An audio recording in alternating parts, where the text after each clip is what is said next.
Puji Tuhan, saudara-saudari kasih Tuhan, Shalom. Selamat sore Bapak Ibu saudara-saudara, dimanapun saudara berada, dan lebih khusus Jemaat GPD Sola Gracia. Pada kesempatan sore hari ini saya akan menyampaikan pesan firman bagi saudara semua, dan saya percaya lewat kebenaran firman Tuhan akan terus memberikan kekuatan dalam iman, harap, percaya kita kepada Tuhan. Namun sebelumnya saya mau berdoa, dan saudara juga di rumah saudara berdoa untuk kebenaran firman Tuhan yang akan saya sampaikan. Mari kita sama-sama kita berdoa. Tuhan, terima kasih untuk sore hari ini. Kembali kami akan mendengarkan kebenaran firman Tuhan. Kami merindukan lawatan Tuhan lewat firman-Mu. Sebab itu berfirmanlah, Roh Kudus bukakan rasa firman Tuhan bagi setiap kami.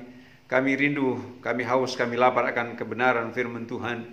Karena tanpa firman-Mu kami akan menjadi lemah. Tetapi dengan firman-Mu itu, maka ada terus kekuatan baru dalam kami yang Kau kerjakan dengan kuasa Roh Kudus-Mu. Terima kasih Bapa. Kami siap untuk dengar firman-Mu. Lawat kami semua, lawat jemaat Tuhan yang mendengarkan kebenaran firman-Mu ini. Dalam nama Tuhan Yesus Kristus. Haleluya. Amin. Puji Tuhan, saya mau sampaikan firman Tuhan pada kesempatan ini dalam kitab Filipi pasal 3. Ayatnya Filipi pasal 3, ayat 13 sampai ayatnya yang ke-14. Berkata demikian. Saudara-saudara, aku sendiri tidak menganggap bahwa aku telah menangkapnya, tetapi ini yang kulakukan, aku melupakan apa yang telah di belakangku dan mengarahkan diri kepada apa yang di hadapanku, dan berlari-lari kepada tujuan untuk memperoleh hadiah, yaitu panggilan surgawi dari Allah dalam Kristus Yesus. Puji Tuhan. Bapak Ibu saudara-saudara dimanapun saudara berada, kebenaran firman Tuhan yang baru saja kita baca adalah kisah tentang seorang Rasul Paulus yang mengungkapkan bagaimana panggilan Tuhan di dalam kehidupannya, bagaimana Tuhan bekerja di dalam hidupnya, sehingga panggilan Tuhan di dalam kehidupannya menjadi satu panggilan yang pasti. Dari perjalanan yang sebelumnya dia sebagai seorang Saulus, lalu kemudian dia menjadi seorang Paulus yang dipakai oleh Tuhan dalam tugas pelayanan. Alkitab menulis dalam tulisan firman Tuhan bahwa Rasul Paulus adalah seorang penganiaya jemaat sebelumnya. Sebelumnya dia orang yang tidak benar. Sebelumnya dia seorang jahat. Sebelum orang yang tidak berkenan di hadapan Tuhan. Tetapi ketika Tuhan jamah dia, lalu kemudian dia dipulihkan, dia dibaharui oleh Tuhan, lalu kemudian dia menjadi seorang rasul yang dipakai, sehingga berganti nama menjadi seorang Rasul Paulus.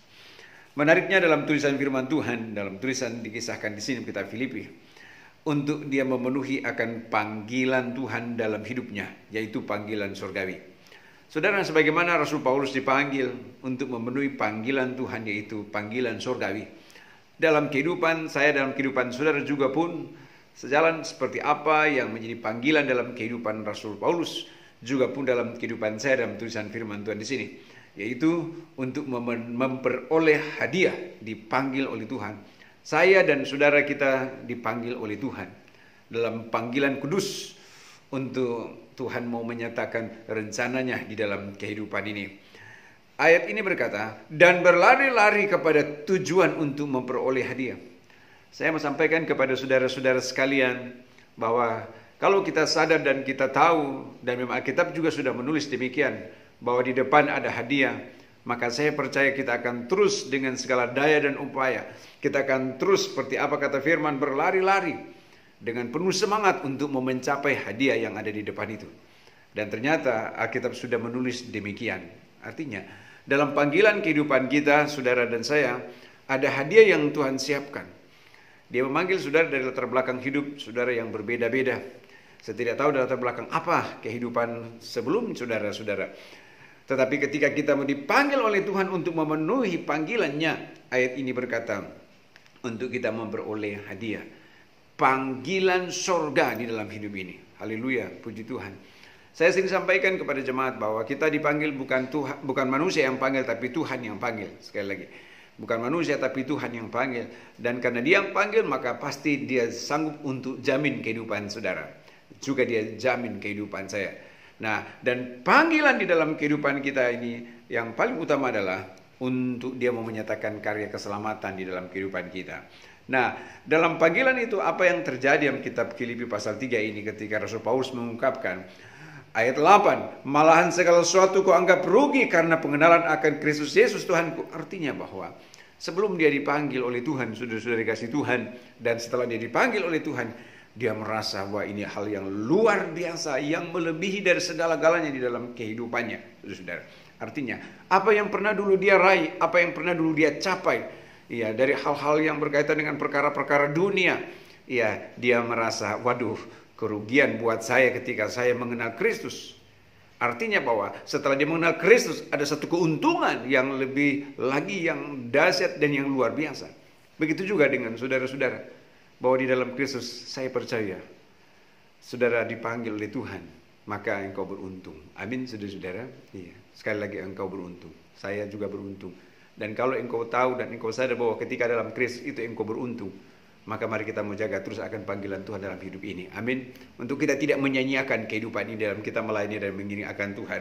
Firman berkata selanjutnya, malahan segala sesuatu kuanggap rugi karena pengenalan akan Kristus Yesus Tuhanku, lebih mulia dari semuanya.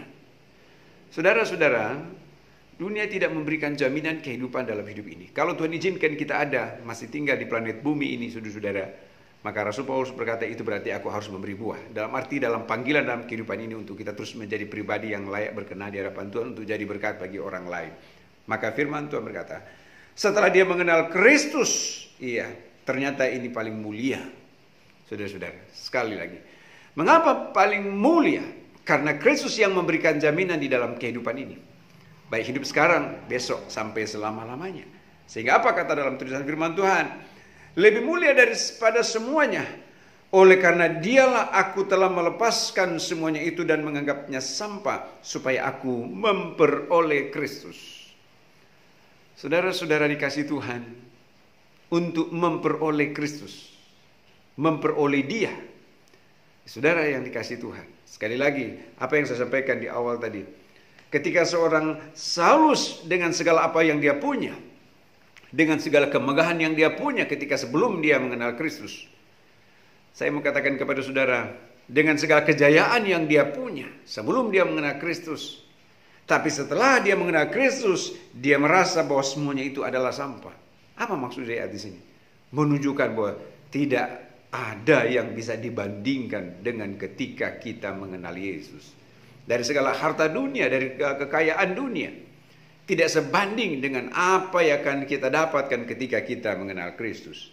Puji Tuhan, saudara. Maka itu sebabnya pengenalan kita akan Dia, seperti apa janji Tuhan dalam tulisan firman Tuhan.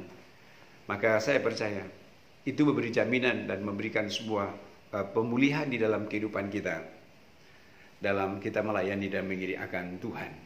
Ayat selanjutnya berkata, ayat ini selanjutnya berkata begini. Ayat 9. Dan berada di dalam Dia bukan dengan kebenaranku sendiri karena mentaati hukum Taurat, melainkan dengan kebenaran karena kepercayaan kepada Kristus, yaitu kebenaran yang Allah anugerahkan berdasarkan kepercayaan. Saudara, kita di dalam Kristus itu suatu kepercayaan. Sekali lagi. Dan Tuhan yang memberikan kepercayaan itu. Jadi jangan saudara menganggap bahwa jadi orang Kristen cuma hal yang biasa saja. Tapi itu adalah kepercayaan yang Tuhan berikan kepada saudara. Saudara menjadi orang Kristen, orang yang percaya kepada Kristus, itu satu kepercayaan. Dan ini hal yang luar biasa. Ini adalah anugerah yang Tuhan berikan di dalam kehidupan engkau. Seperti apa yang firman Tuhan katakan dalam tulisan di sini. Sebagai kepercayaan yang Tuhan berikan, yang Yesus berikan kepada saudara, yang Dia anugerahkan berdasarkan kepercayaan. Saudara, bangga kalau kita disebut sebagai orang yang dipercayakan, dan yang mempercayakan itu adalah Tuhan sendiri. Saudara-saudara. Iya, puji Tuhan. Kalau saya dipercayakan oleh Tuhan, itu adalah anugerah. Saudara dipercayakan oleh Tuhan, itu adalah anugerah. Dalam hal apa? Dalam kepercayaan untuk kita mau meraih keselamatan surga yang Tuhan siapkan bagi setiap saudara. Maka untuk hal itulah Rasul Paulus dalam tulisan ini berkata, ayat selanjutnya, yang ku kehendaki ialah mengenal Dia dan kuasa kebangkitannya dan persekutuan dalam penderitaannya, di mana aku menjadi serupa dengan Dia dalam kematiannya. Saudara, kematian di sini tentu yang digambarkan ketika Kristus mati di kayu salib, ada sebuah proses penderitaan yang Dia alami. Kematian yang dialami, sesungguhnya kematian Kristus kayu salib adalah bicara kematian atas manusia berdosa, mati atas dosa. Dia tidak berdosa tapi dijadikan dosa, agar supaya saudara dan saya beroleh pengampunan. Maka firman Tuhan berkata, anugerah dalam kehidupan kita. Kalau Kristus sudah mau menyatakan itu, bahwa dia datang untuk mau menyatakan keselamatan, menyatakan kasih, karunia. Kita sebentar akan memperingati Natal, saudara-saudara. Kristus datang 2000 tahun yang lalu untuk dia menyatakan kasihnya yang besar bagi saudara dan saya. Itu kata dalam tulisan firman Tuhan. Maka firman Tuhan berkata di sini, yang ku kehendaki adalah mau mengenal dia, pribadi Kristus. Sore hari ini ada satu pribadi yang kita kenal, yang dia siap untuk memberi pertolongan bagi saudara-saudara sekalian. Maka itu sebabnya jangan pernah engkau jauh dari dia. Siapa dia? Yesus Kristus, yang memberi jaminan di dalam hidupmu. Firman berkata, yang ku kehendaki adalah mengenal dia. Dan kita mau mengenal dia lebih dalam lagi, saudara-saudara. Sebab ketika kita makin lebih dalam lagi mengenal dia, kasih karunia-Nya terus makin dilimpahkan dalam kehidupan saudara-saudara, dalam kehidupan saya, dalam kehidupan saudara. Maka itu sebabnya Bapak Ibu saudara-saudara, Jemaat GPD Sola Gracia khususnya dimanapun saudara berada. Di ayat pembuka tadi saya mengawali firman berkata, dan berlari-lari kepada tujuan untuk memperoleh hadiah. Puji Tuhan. Mari Bapak Ibu saudara dikasih Tuhan, jemaat yang dikasih Tuhan, tetaplah engkau dalam kesetiaan melayani mengiring Tuhan. Firman berkata berlari-lari kepada tujuan yang pasti di dalam tulisan firman Tuhan di sini, yaitu hadiah sorga kekal selama-lamanya. Puji Tuhan saudara. Bapak Ibu saudara jemaat dikasih Tuhan, renungan yang singkat yang sampaikan pada kesempatan ini kiranya memberkati saudara-saudara apapun keadaan yang saudara sedang hadapi hari-hari ini. Saya yakin dan percaya Tuhan yang memberikan jaminan, maka dia ada setiap saat. Dia tahu dan dia mengerti siapa engkau. Maka dia pasti untuk memberikan pertolongan, kekuatan dan kemampuan bagi saudara sekalian. Puji Tuhan. Pesan saya sebagai gembala Jemaat GPD Sola Gracia, doakan dan siapkan dirimu, ya, saudara Jemaat GPD Sola Gracia khususnya, untuk kita akan mengadakan ibadah perayaan Natal yang akan diadakan pada tanggal 19 hari Minggu besok di gereja. Kita adakan 3 season. Season pertama jam 8 pagi, dan season kedua jam 11 menjelang siang, dan season ketiga jam 5 sore. Saudara-saudara, ajaklah keluargamu untuk datang beribadah kepada Tuhan dalam kebaktian Natal. Kita adakan 3 kali, saudara-saudara, karena masih sesuai dengan prokes anjuran dari pemerintah. Ya, doa saya jemaat Tuhan tetap sehat, kuat, diberkati dalam perlindungan Tuhan, dan menjelang Natal 2021 damai sejahtera sukacita jadi bagian saudara. Amin. Tuhan Yesus berkati. Mari saya mau berdoa. Bapa, terima kasih kesempatan ini kami boleh menikmati Tuhan lewat kebenaran firman-Mu, karena Engkau yang telah memanggil kami, dan kami terus berjalan dalam jalan-Mu. Hamba berdoa jemaat Tuhan yang mendengarkan tayangan ini, Tuhan berkati mereka dalam hidup pribadi, dalam kehidupan keluarga. Mereka makin lebih mengasihi Tuhan, terus taat pada Tuhan. Panggilan Tuhan dalam kehidupan mereka, kami yakin dan percaya, sebagai panggilan surga dalam hidup ini, untuk kami kelak nanti akan mencapai apa yang Tuhan siapkan bagi setiap kami. Terima kasih. Hamba berdoa untuk jemaat Tuhan. Tuhan beri kesehatan dan beri kekuatan kepada mereka. Mereka makin lebih maju lagi di dalam Tuhan, setia kepada Tuhan.